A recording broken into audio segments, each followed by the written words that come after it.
Let's open up the OG mailbag. Alongside Joe Giglio, I'm Joe Ovies inside Eford Studios in downtown Raleigh, thanks to Empire Properties and thanks to Copiers Plus. Check them out online at copiers-plus.com. Print management, document management, everything you need, it's up in the cloud. I feel like we should probably give a shout out to Whitaker and Hamer as well. But let's thank our friends at the Butcher's Market. They sponsor the OG mailbag. They sponsor the free portion of the OG mailbag. Go check them out. Get all your grilling needs. Maybe you're going to the beach this weekend. I'm going to do a day trip on Saturday. You know what? Maybe go get your sandwiches today. Get yourself some cold cuts and then head out to the beach. Or maybe you're going to the pool and you got to grill out. You got to win that grill. I'm still fascinated by this concept of your like fancy pool with like grills. With 2 grills, yeah. If you like reserve it, or is it like, it's like first come first? It's first come first serve. Okay, it's a community pool, man. I get that. I'm just saying, I have a pool we have a pool. Do you not have a grill? There's a grill, but you have to like sign up because it's like a gazebo or something. So it's like not just, oh, I'm here. Let me go buy a couple hot dogs from the butcher's market and enjoy myself today. It's you know me and making plans. The last thing on this earth I'm going to do in the summer of all times is make a plan to go use the free grill at the community pool. Yeah, so Northbrook has 2 gas grills. It's first come, first serve. The first pool that we were part of was Lakemont back in the day, over there on the other side of Six Forks. Okay. Lakemont's been there for a long, long, long time. They had just had straight up Weber charcoal grills. Nice. They've probably upgraded since then, but we had charcoal Webers back in the day.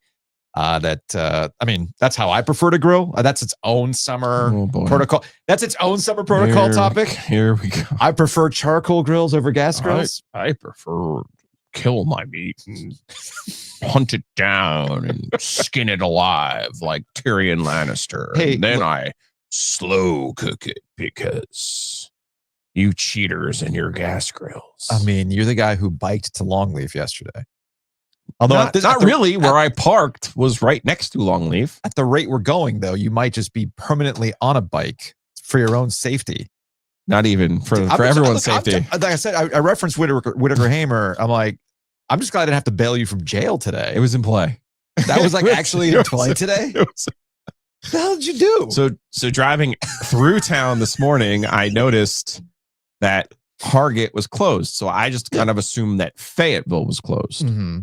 Normally, no bike, whatever. We just park on Fayetteville. Either the hot zone, which we try to avoid. Oh, I avoid that all the time. Or 2934, which is our like home zone. Unless I park at the last spot in zone 2930 in front of our hot dog guy. Yeah. Because he'll actually cover he will cover for us. He will. So anyway. So when I know that I can't park on Fayetteville Street, I will sometimes go to Hillsborough Street on the other side of the Capitol. Oh, yeah. Okay. It's like still only 2 blocks. It's a 2-hour slot, blah, blah, blah, blah, blah. Well, I overshot the 2-hour slot. Then the ones on Hillsborough were filled. Mm-hmm. So then I'm in the 1-hour slot on whatever road that is. My dad's going to yell at me. I never know the name of the roads. I'm in the 1-hour slot. And now I'm looking at the traffic. I'm looking at the light and I see nobody. So I decide to back up through the intersection, towards the 2-hour slots. Come on, man. So I stayed on the side. Like I wasn't like. That's the most Jersey shit, dude. So I get there, I park. I'm in like the pole position. My dad would call that a Hialeah maneuver. It was. Yeah. It was. Admittedly, it wasn't great. No, it's not. I'm in the pole position. And I swear to you, either a state trooper, a Capitol Police, or a regular policeman spawned out of the church parking lot that was adjacent to my parking spot. That's Capitol Police. He comes over.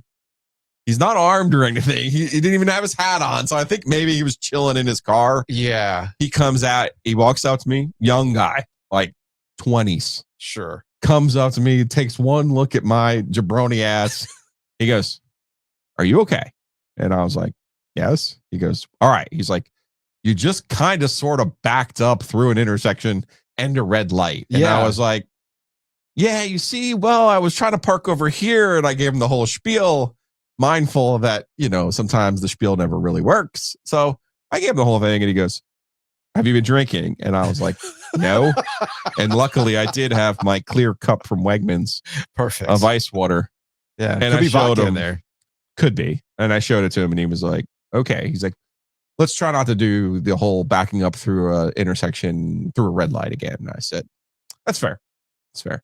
So now in downtown, I've been pulled over by regular cops. I've been pulled over by a cop in a golf cart. Mm-hmm. I've been pulled over by a cop on a bicycle. Mm-hmm. And now I'm going to call this like a dry pullover by a pedestrian cop, a walking cop. Good. I just hope I'm not with you the next time you get pulled over. Might go differently for me. Here's a mail that never fails. Makes me want to whack my tail. When it comes, what a whale. Y'all know how this works. It's the mailbag. It's brought to you by the Butcher's Market. The first part is free.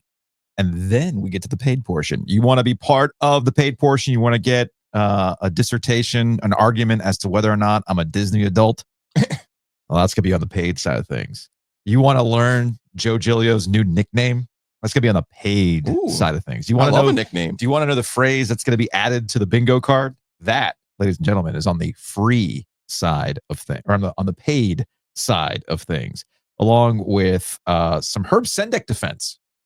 Oh, please. Yeah, there's some Herb Sendek defense we'll get to in the paid side of things. God. So all of that Really is on the paid side of the OG mailbag. Go to ogtrianglemedia.com and sign up today. Let's go to the OG sports phone to start things off. By all means, give it a call. You can text it as well. 919-444-2211. Call the OG sports phone and curse or don't. All right, this comes to us from a 919. Hey guys, Hamid from Chapel Hill here. Just wanted to reach out. First time, long time. I'm moving to the DR next week and want to let you guys know I've been listening since the beginning. COVID hit and Gold and Ovies took a break from the air, and then the dynamic duo hit. I connected with you guys on my daily mental health walk in the neighborhood all through COVID. When you guys got fired, I saw on your Instagram that the podcast was starting. I went with you guys. So going forward, I'm taking the podcast with me. I just want to say I appreciate you guys. True OGs and an OG for life. Also, just wanted to say I have something, a T-shirt, Tecmo Bowl, if you guys would like. Maybe hit me up or edit this and take this out and just send me information. I can send it to you guys. Or before I leave, if you guys want to get a beer and I roll out to wherever and just drop the shirt off, or not get a beer, whichever makes you happy.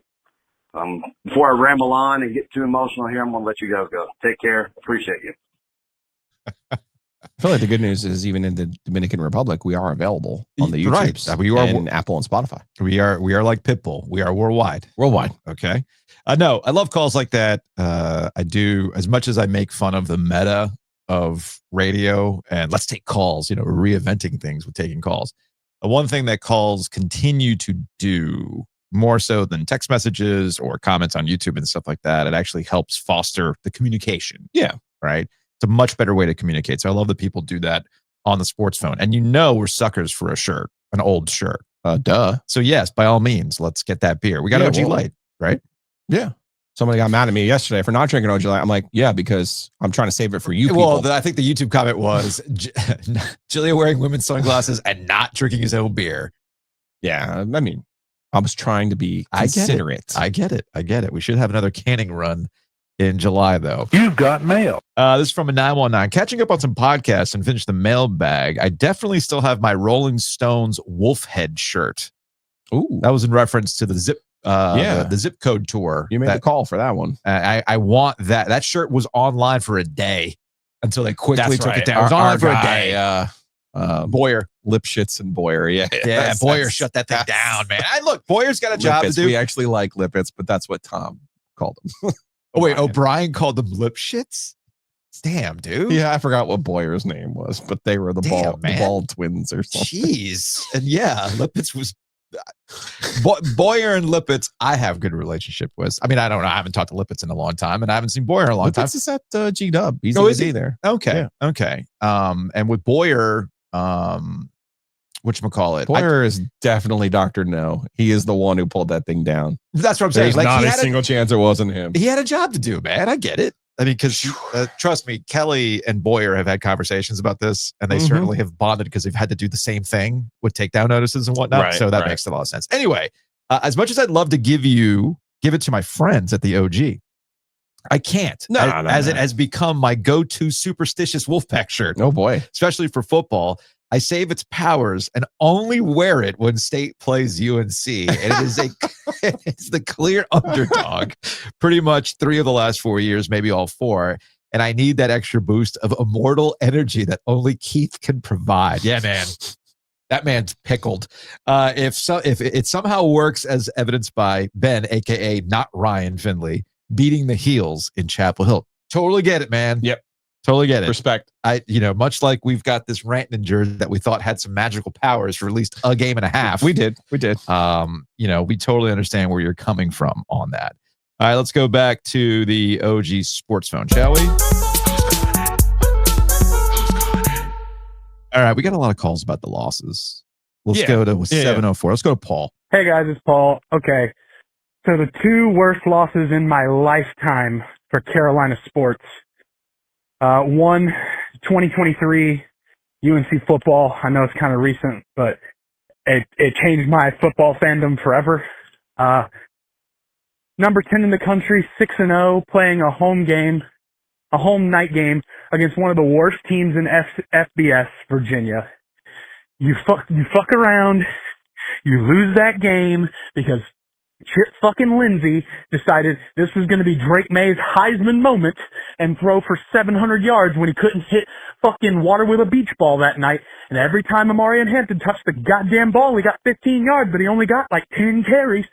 I was on the couch at my in-laws' place, and thank God I was the only one in that house because I think my wife would have divorced me because her parents would have been freaked out because I lost my ever fucking living mind. And from that day forward, I decided Carolina football couldn't hurt me anymore. Carolina football couldn't hurt me anymore. If they won, great. But if they lost, they weren't going to hurt me anymore because if that team wasn't going to be able to break through and do something, Carolina football just never going to do it. Never going to do it. It was like Judgment Day for Mac Brown 2.0, except instead of losing to one of the greatest college football dynasties of all time, they lost to fucking Virginia. Ooh. And, of course, the other one, 2016 national championship game.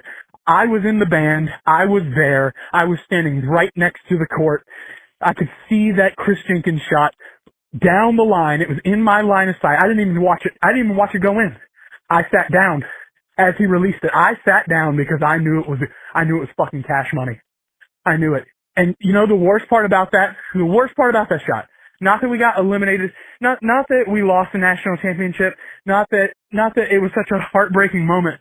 It's that Marcus Page hit one of the most incredible double clutch 3-point shots I've ever fucking seen in my entire life, and nobody remembers it.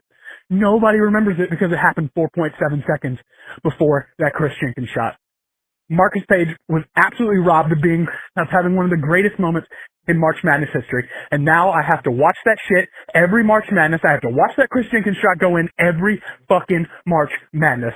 So please, Giglio, tell me how that's not one of the worst losses in Triangle history. We have to relive our pain over and over and over and over again. And yes, we had 2017. Yes, we had 2017, but it wasn't with the same guys. Bryce Johnson and Marcus Page were robbed of a beautiful moment. So those are my 2. Wow, Paul got it. That's also having me realize now I've known Paul for 10 years because he was in the band. Yeah. Because he went viral for dancing in the band. So I reached out to him like, hey man, let's get you on. So that's how I got to know Paul. Now he's reliving the pain. And the one thing that I was very, very glad he pointed out is sometimes I reference this with the Chandler Parsons shot. I reference this with Duke Butler. Sometimes you're sitting at an angle. And man. And that for Paul, I forgot where the band is situated. Yeah, dude. You knew. That's brutal. Yeah, it sets a good tone for this episode. Listen, you got a season to taste for all of these. Yeah. For Paul, it's very personal. You're there. You're in the band. You see the shot. You have the memory. Mm-hmm. Again, I'm not really trying to NC State this up in any way, shape, or form. But try to think of it like this. Like Houston loses to NC State on a shot. and they have to eat that shit sandwich to this day. They never got it back. Mm-hmm. You know what I mean? Like the very next year, they went to the Final Four and lost in the championship game.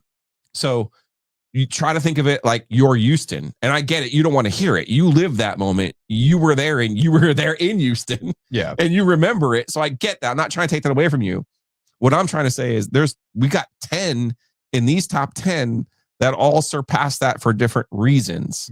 But the primary reason really is while Houston has to watch Derek Whittenberg throw an air ball up and Lorenzo Charles dunk it, they never got that back. They never got it back. Never got the Carolina, redemption. you watch Chris Jenkins and you know, as a Carolina fan, the very next year you won a championship in part because of the way that you lost that basketball game. So that's all I'm saying. I'm not diminishing how you felt in the moment. I'm not diminishing that there's not an iconic moment in the history of the tournament. Mm-hmm. I'm just saying in the contextual reasons why we did not put it in the top 10, that is the primary reason. I will say this is why I titled the mailbag what I titled it today. Do the triangle losses ever really heal? For some people, They don't. They really don't. They stick with you every time. And everyone has their own way and their own stakes and their own ideas and where they were. Like you said, you were watching that 23 game by yourself. But like sometimes it's a point in your life where you're like, man, I remember this. Maybe you got a divorce and you're like, ah, shit, I remember I was with her and now all of a sudden I'm not. So all those things can kind of weave together in your life and your experience. And to Paul's point, I think this is something that we kind of diminish as well. If you've got some fan favorites, you brought up Marcus Page, right? I mean, you got guys that when you think Tar Heels, man, especially considering the context of what he lived through, the junk, as Roy Williams likes to call it, Marcus Page not having that moment and not having a championship that was followed the next year with Joel Berry and the crew or Bryce Johnson, right? That sticks with you too if you have like a personal connection with a particular player, which unfortunately just doesn't really exist anymore because of the transfer portal. That is the shame of it all. All right, to a 336. Roddy, it's not what you think. I was just so emotional back then. Didn't know what I had. It's just so heartbreaking to lose like that. I just didn't mean those words I said. And I miss you. And I was chasing something that just wasn't there. And now I realize what we have is very special. And I should have known better. They were just that good. The heartache and the pain of the loss at the moment really hit home for a little bit. I'll tell you what, I do love you. I do. I just had to be sure it was the real thing. And by all means, they were the real thing. They just have stuff we didn't got. But what we have is special. Rod, I take back those mean words I said about you. Yeah, Florida doing what they did in the Stanley Cup Finals to Edmonton does recontextualize what might have happened in the Eastern Conference Finals, which is another important piece of this conversation. Sometimes it takes a little bit of time to truly process what we witnessed. And that loss in the moment, you're thinking, oh, this is the worst thing that's ever happened in the world. It turns into, I mean, sometimes that's just a better team, dude. What are you going to do? And in the case of the Florida Panthers, the last 3 years, really, they've just been on an all-timer. I think that also speaks to the Carolina loss to Villanova. You didn't lose to some fly-by-night team. Nah, man. You lost. You go back. Wright was running hot. You go back and look at that roster, and the guys who were the best players on that team are the ones who are in the NBA now, but they weren't the best players in that game. So it's kind of a little bit of a mind bender, but that's a Villanova team that ended up winning another title in 2018. So again, we have the benefit of a history right now. Yes. That doesn't diminish what you guys felt in the moment or anybody felt in the moment of these losses. We're just trying to, we have given ourselves the task of coming up with the top 10. We're the ones ranking them. Yes. So we have our biases in there, but it's also for the sake of summer content. But it's also formed by, I think you'll see this in the top 10. Yeah. How these games or moments are still talked about however many years later. And also through our experiences, you on the radio, me at the paper, and also like how did you have to deal with them in real time? You know what I mean? Yeah, in the real there's time. There's going to be a couple of those in the top 10 where you're like, hey, not only did we dedicate one show, a week of shows, but like every year we still talk about this. There's two in particular that are very real in terms of you still talk about it. And if we're still talking about it nearly 25 years later, well, then guess what? it's going to be in the top 10. It's part of it. Which might inform how number one plays out. Y'all know what's going to happen. Hello, Joe and Joe. I'm calling you from Ontario, Canada, to contribute to the discourse about the Mount Rushmore of top 10 triangle losses, not sports specific. And I agree with Joe that we can probably figure out what the top two are going to be, March 5th, April 2nd. But I wanted to offer up for your consideration, maybe for honorable mention, the diarrhea game of April 2nd, 1990, when Duke lost by 30 to UNLV in Denver in the championship game. Memorable loss, one that really sticks with you. And if you wanted to do the whole art of war thing, you could say it was a top 10 loss, because after that, Duke has not fallen to the depths of despair and suffered a humiliating loss like that again, at least not by 30 points. Love you guys. Thanks. Bye. Yeah, I think that's a good call in the context of, in terms of the triangle, you see history does not repeat, it rhymes. Okay. It rhymes. And you see these kind of beats with, specifically in basketball, more than anything else, why basketball has a stranglehold on so many of us, of these losses that sucked, but then you grow from it. That's why the Houston loss to Duke this past season, I'm not ready to proclaim anything. You can say in the moment, hey man, John, you had the prince it was promised. Right. You were up. Come on, man. Got to close the deal, right? But we don't know where they're going to go after this. Mm-hmm. Just like the caller just pointed out from Ontario. I love that. That, hey, things like that don't happen again, or they grow from that. There's arcs to this. So I find that all that interesting. First of all, love that we got a call from our friends in Canada. Mhm. Number one. Number two, obviously out of our purview, 1990. It's But out of now it. to remain consistent, Yes. they lost. It would not be in the top 10, even if we went back to 1990, because No. they lost to UNLV. Yes, in terrible fashion, but that was a war machine for UNLV. And the very next year, they beat UNLV in the semifinals and then beat Roy Williams in Kansas for the national title. So Funny how that works. So just as we've seen, to be consistent, love that call, love the call back, obviously out of our purview, but would be the same rules would apply. All right, to a 910. Oh, God, the prompt today, the three worst losses. Well, I was there 3,000 years ago when the strength of men failed, as Lord Elrond said. You could do it in 1 year. Three of these losses come from 1 year, the middle point of this 25 years, 2010, the year that state football was going to shit or get off the pot, and they forgot to pull their drawers down and laid it right in their pants. I was there when Russell threw it in the end zone in East Carolina and we lost to a team that was not that good. I was there when Virginia Tech pulled some stuff out and that was supposed to be a signature win. And I was there when we lost at Maryland because the refs shorted us a yard at the game that got that Tracy Smith, whatever, the Maryland receiver, got his ass drafted. Anyway, there's a solid third of them. The rest of them I'm sure we can find for basketball.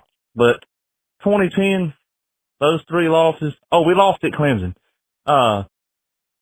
Yeah, that one didn't sting as bad as Maryland. But at Maryland, that was terrible. I don't know what to do. If we could have won the ACC championship that year, because we would have beat Virginia Tech the second time. Tech wasn't that good that year. Tom O'Brien's, way of coaching let them down the second half. I don't know. All I can say is three of them come from the same year, and that was the year that state could have been great. And I know Dave Dorn had a good team with Finley and all them. They wasn't as good as Nate Irvin and them boys. I don't think the defense was quite as hard. And the main thing was we were never going to outcompete Clemson for an ACC championship through the Dorn years. We could have won the ACC championship that year, and who we had to get past? Stanford, Virginia Tech got whooped because their defense wasn't that good. I don't think State's defense was great those years. But anyway, if you keep the props up, we really all going to go to drinking. Y'all going to have to break out the owl and up your beer prices because you'll make it back. Appreciate the show. Maybe I am coinciding the next release of OG Light to go with all the triangle loss conversation. 2010 was some kind of year. That for was a NC year. State, but now that he mentions it, the Virginia Tech game, they're winning. Russ throws a pick six, and then Virginia Tech opens up the second half with a kickoff return for a touchdown. That game was suddenly over. Mm-hmm. ECU is the game that definitively Tom O'Brien decided that Russell Wilson was not going to be his quarterback in 2011. Most people don't know that because of the way he played, because Tom was insistent that you wouldn't be making these mistakes if, you showed up in your off-season workouts and actually put the practice time in with your teammates that you should have done. Yeah, put the work in. Clemson, that he just yada-yada'd, was actually Tom's fault. They punted from their own 42. Whoa. Tom punted and lost in a situation? From his own 42 against a dog shit Clemson team. At Clemson, obviously, 14-13. That might have been the starchiest of the losses. Mm-hmm. And then, of course, yes, we covered in the also receiving votes, we covered the Maryland game.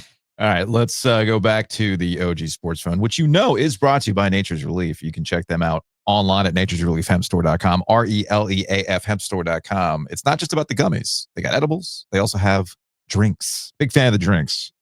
You see me vibing at the pool at the grill? You know why. Because I've had one of the drinks.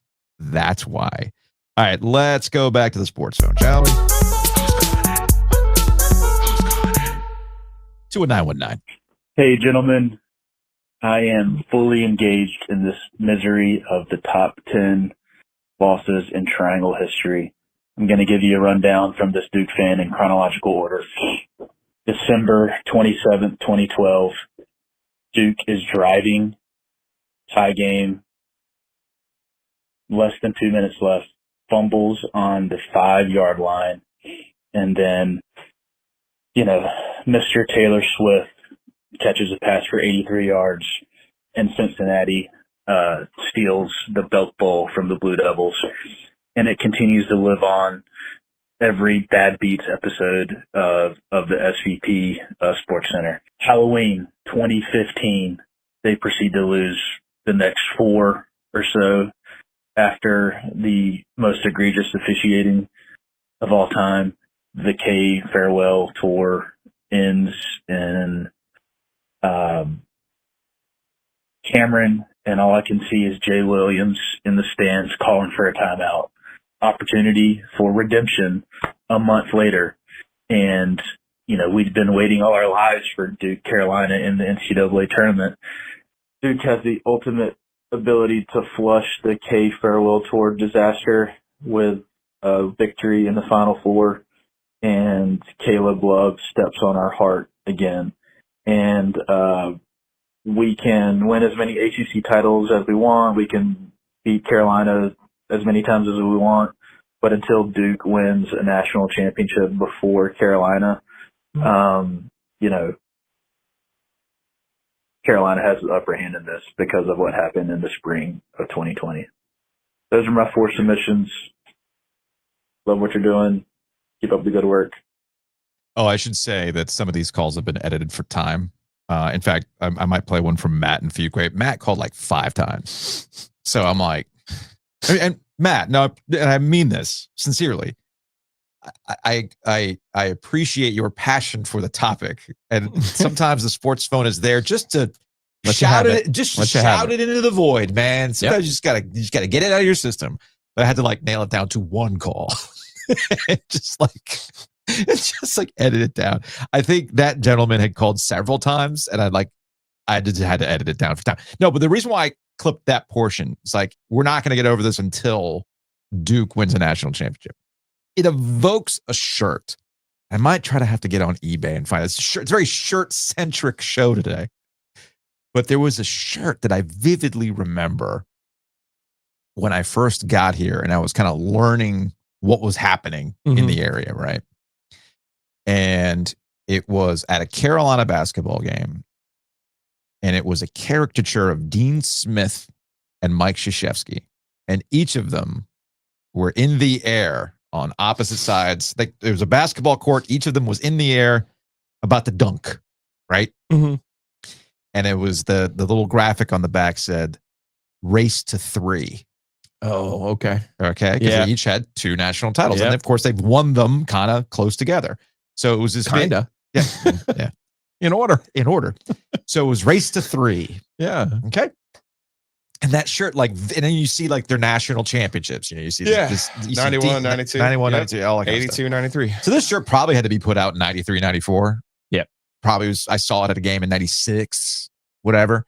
It's got to be somewhere out there on eBay. Maybe it's with all the Corey Perry gear somewhere in third world country. I don't know.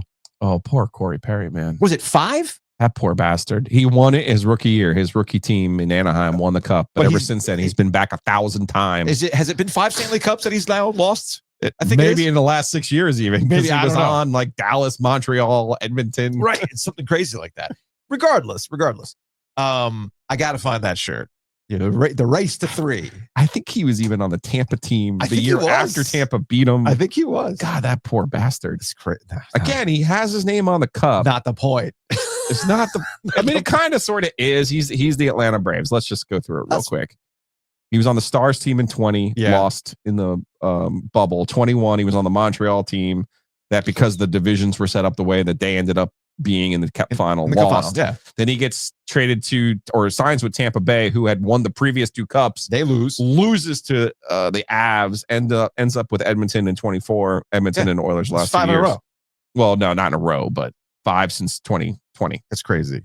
That's crazy. Yeah. All right, let's go back to the sports one, shall we?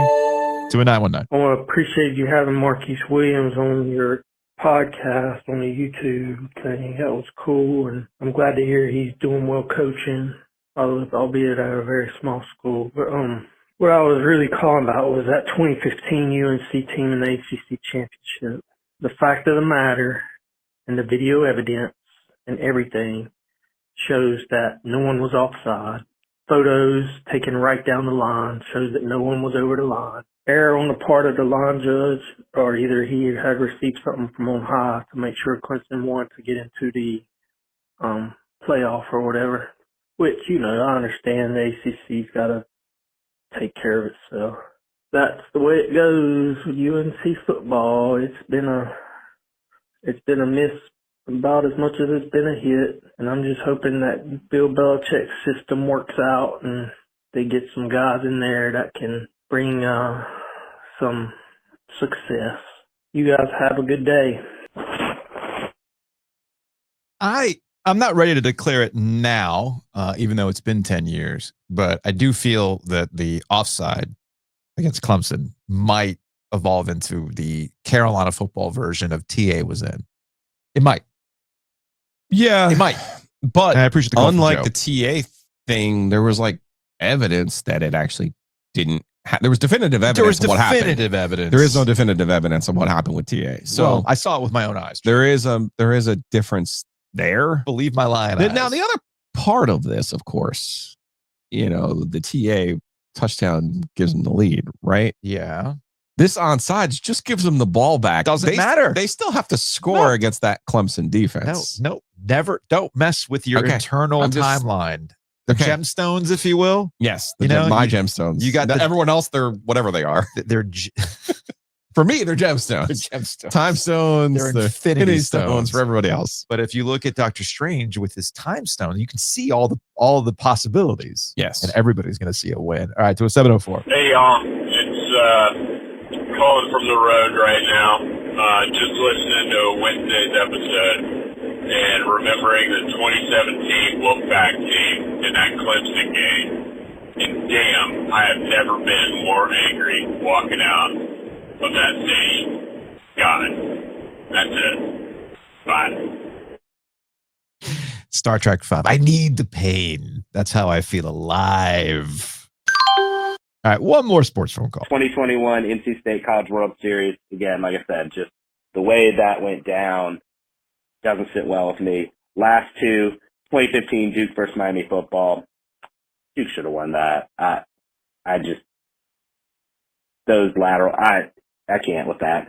And then finally, 2012 Duke versus Lehigh. Just, history of dudes going off and just crushing against Duke and then never doing anything again. So thanks for the call. Thanks for taking it. Love you guys. Go Duke, go State. Bye. Again, another call that was edited for time. The reason why I wanted to play this one is because he brought up Lehigh. I was going to say, we did not get into them to the one and done losses, which bring Carolina fans more joy than really anything else. I think even more so than the championship losses, because remember, for the first 29 years of Roy's career, he never lost in the first round. It wasn't until his last trip to the NCAA tournament that he had lost in the first round. So there was something to I remember the shirts. It was like Lehigh, Mercer, and VCU. Yeah, so there was in that font that was kind of popular in the 2010s. Yeah, it was right. I forgot. It's like you see the shirts of like, here are my players. Like you see, your 5 favorite players or whatever it is. Like, here are all our guys. If you're Carolina, it's like, Jordan, Worthy, blah, blah, blah, blah, blah, right? I remember a shirt that was brown for Lehigh because they were a brown uniform combination. Like, did Duke win? You must be Lehigh. Get it? But of course, you talk about things that live on in infamy with the NCAA tournament. How many times have you seen on the first Thursday of the NCAA tournament, the dude from Mercer hitting the nay-nay? Yeah. Okay. Now, just to correct the color slightly, he said, dudes we've never heard from again. CJ McCollum was the assassin on that Lehigh team. We have most certainly heard from CJ McCollum. Heard from him. Including in an ad with Coach K. Right, which is bizarrely. We never got to the bottom of that. Bizarrely. We never got to the bottom of that, did we? It was about the military, but I think CJ had some sort of military background. Yeah, or his family, but it was somebody clearly is a Carolina fan on the marketing department for that. They're like, man, we're totally gonna get him. It's just like it's like the Simpsons animator who has the very famous Homer Simpson with the state wearing the Duke for the NCAA tournament, right? Yeah. So these are things that, man, there's probably somebody in the department that has some biases, if you will. Anyway, that's going to wrap it up for the free portion of the OG mailbag. Go to ogtrianglemedia.com if you want to hear the rest, where we got new nicknames for Joe, another thing for the bingo card, and of course, the debate that might rage all summer. Am I a Disney adult?